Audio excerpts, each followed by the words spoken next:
അതുപോലെ തന്നെ എല്ലാവരുടെയും കഴിവുകൾ മാത്രമൊന്നും അല്ല സാർ. ആക്ച്വലി ശരിക്കും നമ്മൾ ഒത്തിരി മിടുക്കരാണ്, അപ്പം അക്കാഡമിക്സിലി ബ്രില്യന്റ് ആണെന്ന് പറഞ്ഞാൽ ഒരിക്കൽ പോലും നമുക്ക് നല്ലൊരു ജീവിതം കിട്ടണമെന്നോ അല്ലെങ്കിൽ നല്ലൊരു പേഴ്സണാലിറ്റി ആകണമെന്നോ ഇല്ല.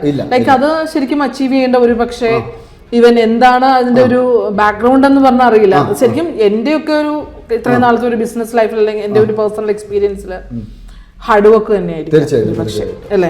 എത്രയൊക്കെയാണെങ്കിൽ ഹാർഡ് വർക്ക് എന്തായാലും വേണം, അതിന്റെ ഒപ്പം നെറ്റ്വർക്കിംഗ് ആവശ്യമാണ്. ഹാർഡ് വർക്ക്, നെറ്റ്വർക്കിംഗ്, അതുപോലെ തന്നെ ഒരു പോസിറ്റീവ് ആറ്റിറ്റ്യൂഡ്, പിന്നെ പെർസിസ്റ്റൻസി, കൺസിസ്റ്റൻസി. അതാണ് വളരെ ഹാർഡ് വർക്ക് ആൻഡ് കൺസിസ്റ്റൻസി.